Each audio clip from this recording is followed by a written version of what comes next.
I took 2 doses of Pfizer's mRNA vaccine, unaware at the time that it was, in fact, a prophylactic gene therapy product and unlike any traditional vaccine. I'm a grieving vaccine-injured doctor.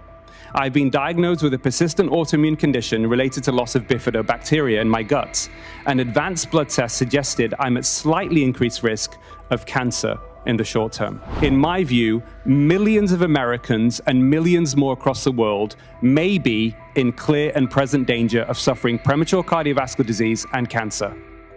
Our next witness is Dr. Aseem Malhotra. Dr. Malhotra is a multi-award-winning, internationally renowned British cardiologist.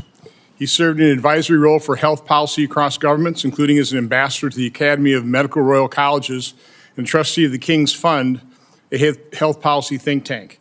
He was ranked the #1 doctor in the world influencing obesity thinking and was named one of the UK's most influential scientists. Dr. Malhotra. Thank you, Senator Johnson. In January 2021, indoctrinated with the unlikelihood of any major harm, I took 2 doses of Pfizer's mRNA vaccine, unaware at the time that it was, in fact, a prophylactic gene therapy product and unlike any traditional vaccine. Although I was at very low risk of serious illness from COVID-19 due to my age and perfect metabolic health, I was inoculated to protect my patients.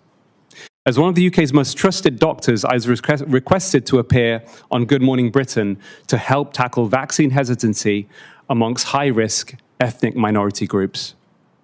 5 months later, a personal tragedy triggered a complete U-turn in my perception of the vaccine. We were dealing with a medical product that was actually unsafe and defective. My fit and healthy 73-year-old father, honorary vice president of the British Medical Association, who also happened to be my best friend and last surviving member of my immediate family, died after suffering an unexpected cardiac arrest. Post-mortem findings revealed severe coronary artery disease, and subsequent published mechanistic evidence suggested that 2 doses of the mRNA COVID vaccine likely caused a massive acceleration in atherosclerosis, leading to his sudden death. In 2022, I published a 2-part peer-reviewed paper in the Journal of Insulin Resistance calling for a moratorium on these unsafe and defective products. The most damning evidence was a reanalysis of Pfizer and Moderna's original trials. It determined a frequency of serious harm from the product that was 2 to 4 times more likely than being hospitalized with severe COVID. In my view, if the system had been more transparent, this prophylactic gene therapy would likely not have been injected into a single human being in the first place. Although there is now a multitude of high-quality research supporting those analyses, there's been predictable little to any mainstream media coverage, a symptom of the downstream effects of how big corporations exert their power by controlling the dominant narrative. I have personal experience with these downstream effects. Towards the end of last year, at the Reform Party political conference, I quoted Britain's most eminent oncologist, Professor Angus Dalgleish. He believes that the COVID mRNA vaccine likely played a significant role in cancers of members of the royal family. Predictably, I was smeared and misrepresented in the media. Even the British Prime Minister, Sir Keir Starmer, misled Parliament, suggesting that I'd claimed that all vaccines cause cancer. In quotes, "These dangerous conspiracies cost lives," he said. I also experienced public smears and attacks from influential sections of the medical profession. I'm a grieving vaccine-injured doctor. I've been diagnosed with a persistent autoimmune condition related to loss of bifidobacteria in my guts, and advanced blood tests suggested I'm at slightly increased risk of cancer in the short term. Looking at the totality of up-to-date evidence and what you've heard from eminent witnesses today, in my view, millions of Americans and millions more across the world may be in clear and present danger of suffering premature cardiovascular disease and cancer.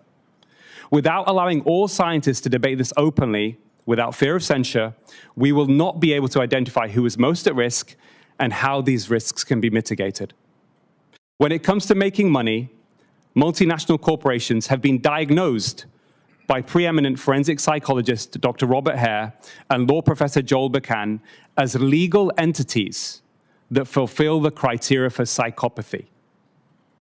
Characteristics include callous unconcern for the safety of others, incapacity to experience guilt, repeated lying and conning others for profit. The evidence presented here today exposes the corporate tyranny underlying public health practice. This profitability over people rooted in the neoliberal economic model has led to trust being an all-time low in the medical profession.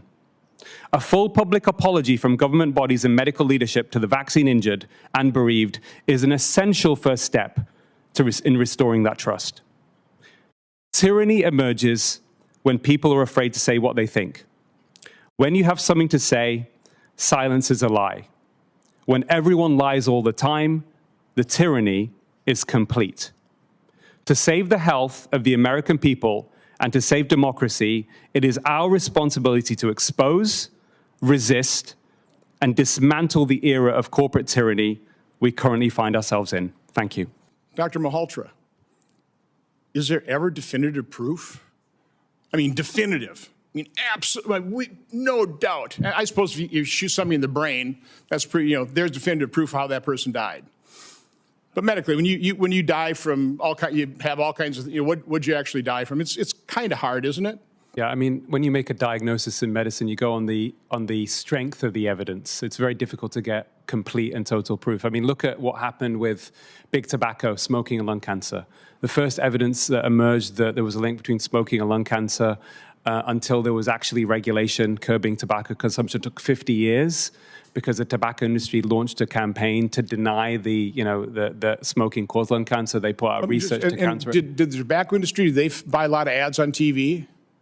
Maybe they did, yeah. Did they possibly fund medical associations? So again, history maybe doesn't repeat itself, but it sure rhymes. But I think on that topic as well, Senator Johnson, I think there's a few real truths that people need to understand to bust some myths here. First of all, medicine is not an exact science. We keep hearing this, Anthony Fauci uses the term trust the science, trust the science. And when I heard that, I thought, that's the most unscientific statement I've ever heard in my life. Because medicine is an applied science. It's a social science. It's constantly evolving. The father of the evidence-based medicine movement, David Sackett, said 50% of what you learn in medical school will turn out to be either outdated or dead wrong within 5 years of your graduation. The trouble is nobody can tell you which half. So you have to learn on your own. So that's one thing you have to understand. But what that means is it's open to manipulation. And if you look at the current status of the medical industrial complex, we have this misinformation mess. To quote John Ioannidis, professor of medicine at Stanford, the most cited medical researcher in the world, 2017, he wrote this paper, How to Survive the Medical Misinformation Mess. And he points out that 20 to 50% of all healthcare activity in the United States brings no benefit to the patient, is wasteful or harmful. And what is the main root cause of that problem? Because most doctors are unaware of the poor quality research that drives their clinical decision-making. The pharmaceutical companies, they direct the agenda. They design the trials, they analyze their own research, they then give summary results of their research to the regulators such as the FDA and in the UK the MHRA. But the problem we've got now is that there's no open transparency and independence because 50 to 65% of the funding of the FDA comes from big pharma. In the UK, 86% of the funding comes from big pharma. So what you've created is really a misinformation mess with biases all the way through down to the, what happens in the consultation room. And ultimately what happens is you have an exaggerated safety and benefit invariably of almost every single drug, that has come on the market. And that's the real problem, the root cause of this issue that we're trying to deal with.